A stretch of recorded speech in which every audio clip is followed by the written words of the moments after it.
são técnicas que você pode usar em qualquer ficção.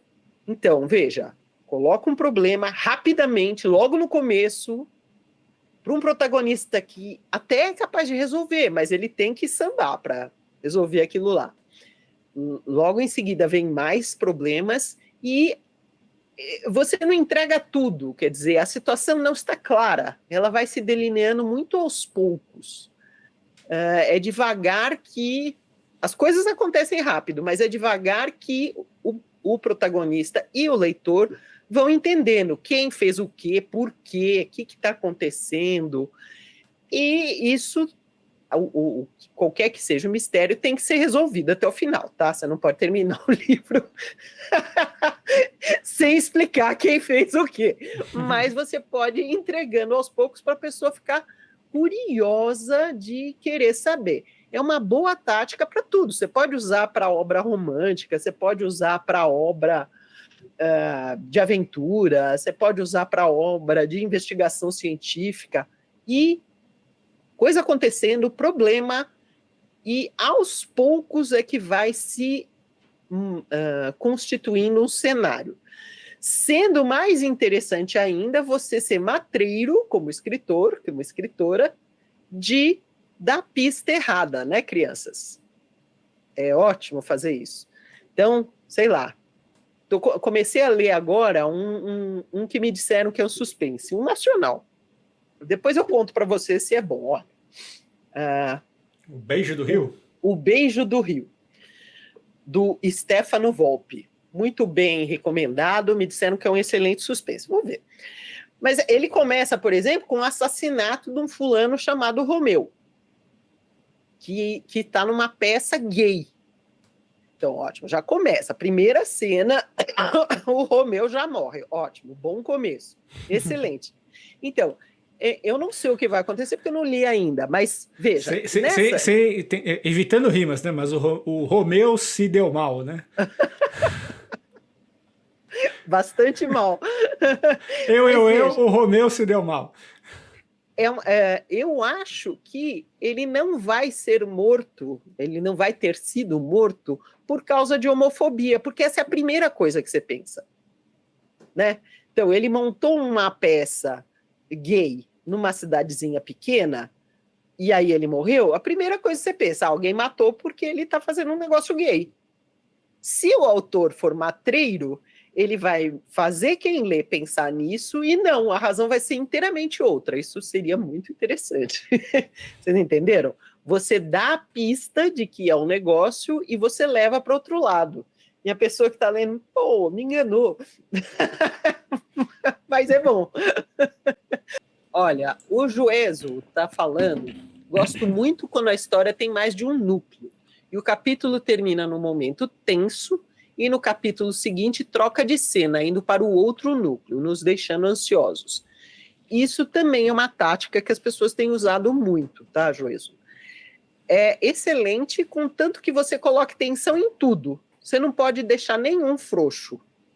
Então, em todos os núcleos que você resolver incluir, se forem 2, ótimo, se forem 3, tudo bem, que esteja sempre acontecendo alguma desgraceira preocupante, porque é muito ruim você ler um negócio, deixa suspenso, aí vai ler o outro núcleo, tá todo mundo bem, tomando cafezinho, só contando piada, não bom, sabe?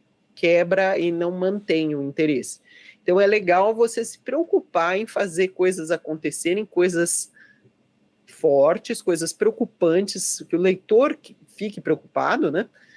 E que elas, de alguma forma, no final, que seja, façam uma unidade.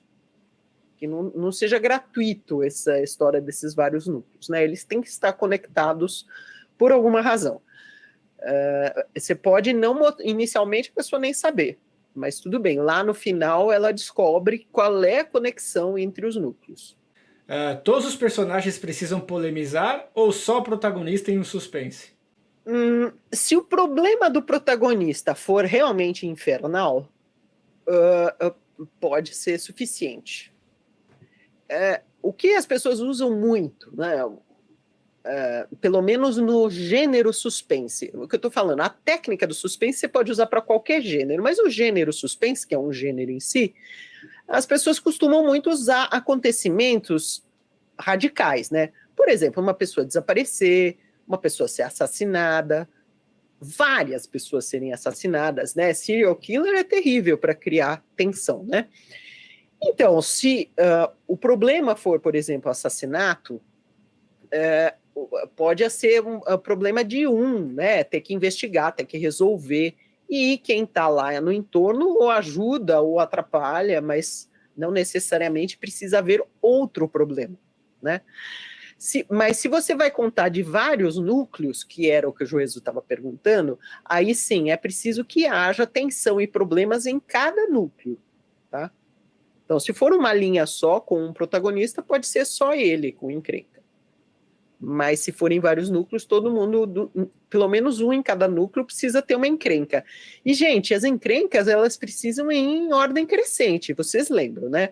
Para manter a tensão, não basta morrer uma pessoa, aí a obra passar 50 capítulos deliberando quem será, como foi, quem foi. Isso não cria tensão, tá?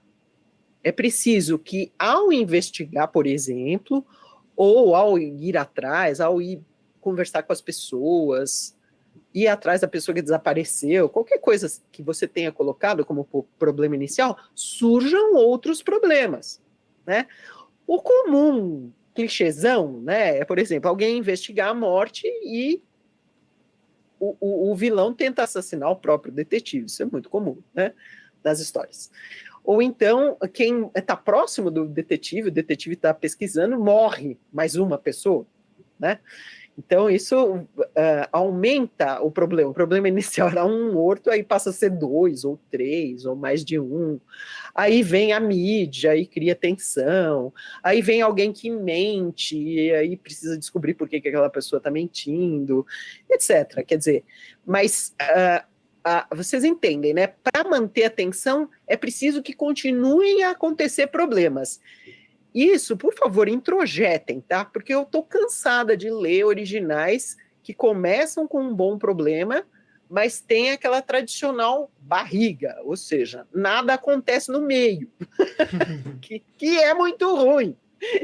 Então, para manter o suspense, coisas acontecendo e, de preferência, inesperadas, surpreendentes.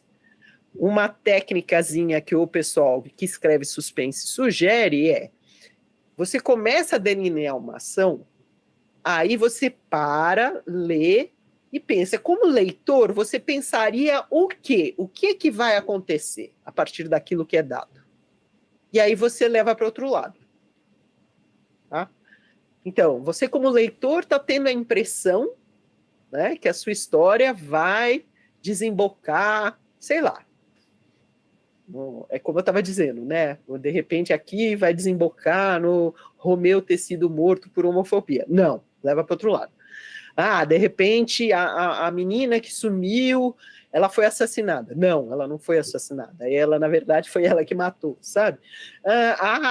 O fulano que estava escondido era a vítima. É a impressão que dá. Não, fulano não é vítima coisa nenhuma. Ele é... Sempre pista falsa. Sempre dá a impressão de que vai levar para um lado e aí leva para o outro, várias vezes, tá? Então, é um exercício para manter o suspense, é você como leitor ver, o leitor está tendo a impressão que eu vou levar para X lugar, eu vou levar para outro lugar. De novo, aí você vai levando a história ali, agora o leitor acha que entendeu e que vai ser assim, você vira de novo, tá? Olá, escritor, aqui é o Sidney Guerra.